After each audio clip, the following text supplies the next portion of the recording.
Yo, what's up semuanya? Masih di channel QWERTY Komputer dan gua Chen di sini. Ya, video kali ini gua akan mereview mengenai headset Digital Alliance Delta Fighter RGB.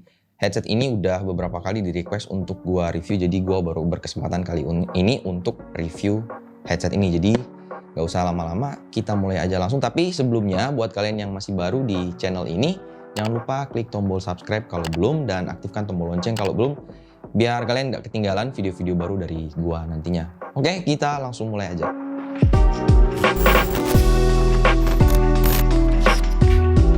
Oke, yang pertama yang akan gue bahas adalah bahasa desainnya. Headset ini menggunakan desain headset over ear, dan pada bagian bandonya ini menggunakan suspension headband, jadi nggak bisa disetting, dia menyesuaikan secara otomatis dengan ukuran kepala si pengguna. Untuk ear cup-nya ini menggunakan bentuk kotak bukan oval atau bulat, dan pada bagian sisi luar ear cup di kedua sisi ini diberikan list berbentuk garis dan logo Digital Alliance yang terkena iluminasi lampu RGB. Untuk mikrofonnya ini nggak bisa dicopot, tapi memiliki konektor yang fleksibel, jadi bisa disesuaikan posisinya sesuai dengan keinginan kalian waktu digunakan. Nah, poin selanjutnya adalah spesifikasi teknis dari headset ini. Digital Alliance Delta Fighter RGB menggunakan driver speaker berdiameter 50 mm dengan sensitivitas sebesar 120 desibel dan impedance sebesar 32 ohm. Kemudian untuk frekuensi responsnya ini umum ada di angka 20 Hz sampai 20 kHz. Sedangkan untuk panjang kabelnya ada di angka 1,8 meter, dan headset ini memiliki fitur virtual sound 7.1.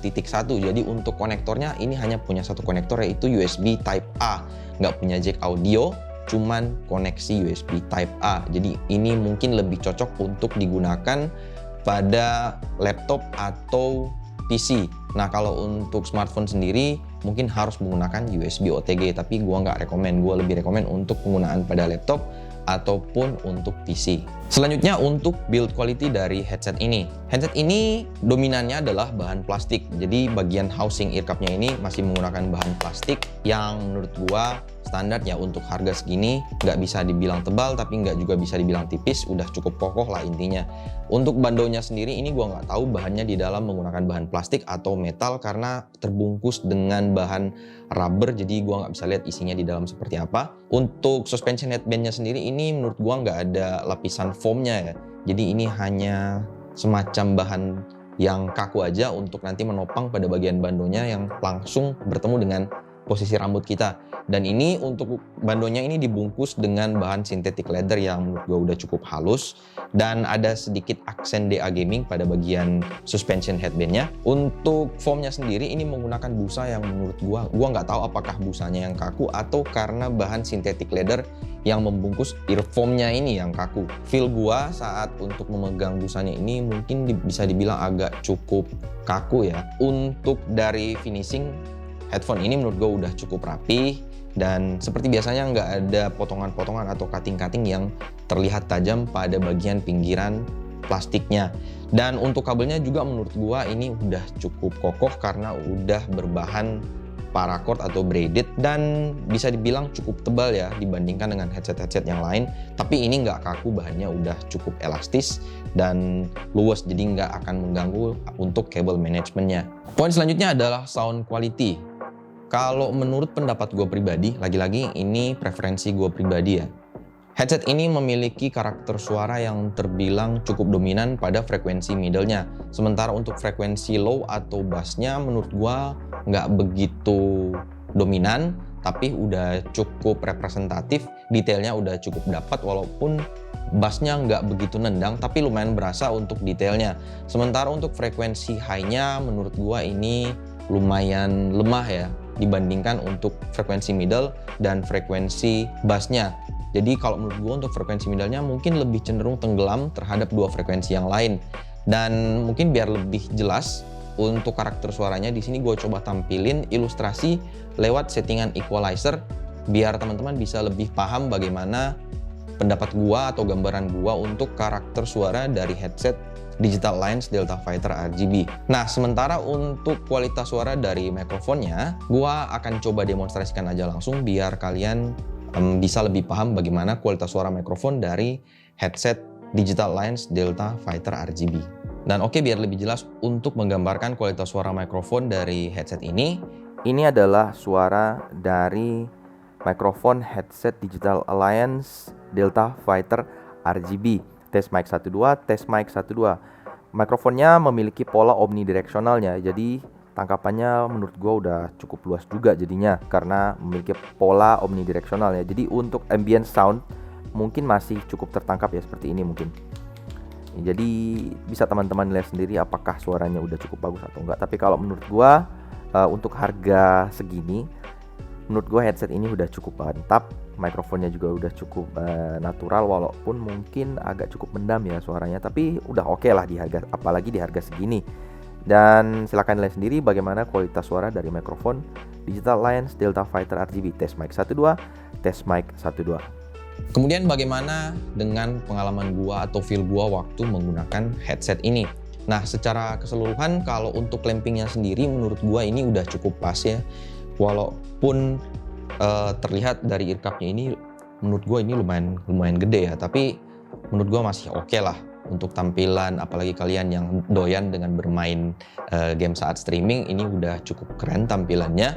Dan clampingnya ini nggak begitu kuat, menurut gua udah pas lah. Jadi walaupun foamnya untuk earcup menurut gua lumayan keras ya, nggak begitu empuk, tapi karena clampingnya yang lumayan pas, jadi menurut gua nggak akan ada feel yang capek ataupun sakit di bagian kuping saat penggunaan yang cukup lama.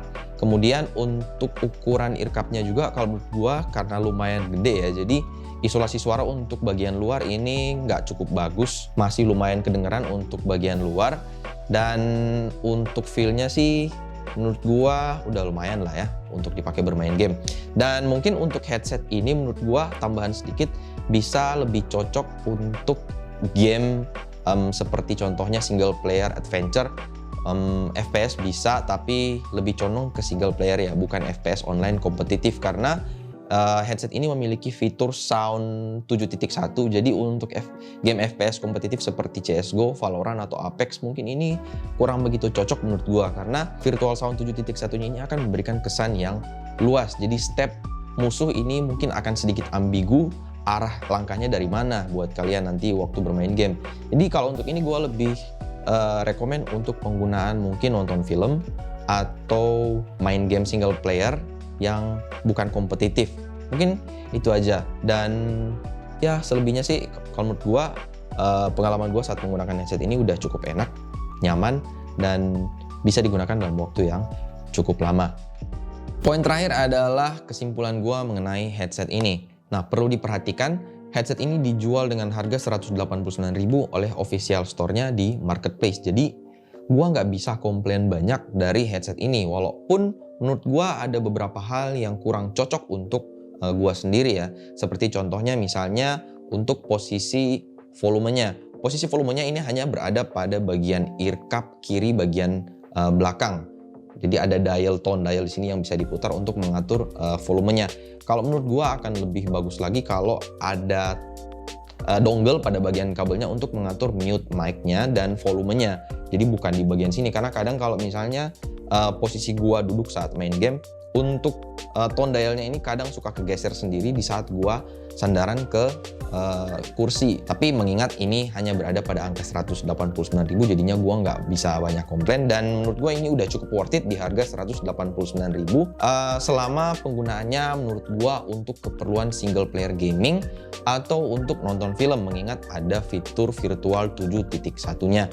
Jadi buat kalian yang senang dengan peripheral gaming yang ada aksen RGB-nya, jadi ini juga cocok banget buat kalian ya. Kalau dari teman-teman punya pendapat yang berbeda, bisa juga sharing di kolom komentar di bawah, biar gue juga bisa tahu seperti apa preferensi kalian. Dan mungkin kalau ada yang nggak jelas dari penjelasan gue mengenai headset ini, bisa juga tulis di kolom komentar di bawah, gue akan coba jawab sebisa gue. Dan kalau mungkin mau, bisa juga join live stream setiap hari Rabu dan Jumat jam 6 sore waktu Indonesia Barat, atau hari Minggu jam 1 siang waktu Indonesia Barat. Gue akan jawab pertanyaan kalian secara live di live stream itu.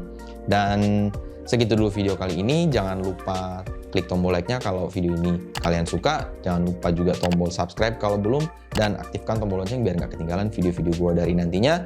Dan kalau kalian tertarik dengan video-video headset seperti ini. Nanti ada beberapa video headset lainnya yang udah pernah gua review yang nanti linknya gua taruh di atas sini. Dan mungkin segitu dulu video kali ini, kita ketemu lagi di video yang akan datang.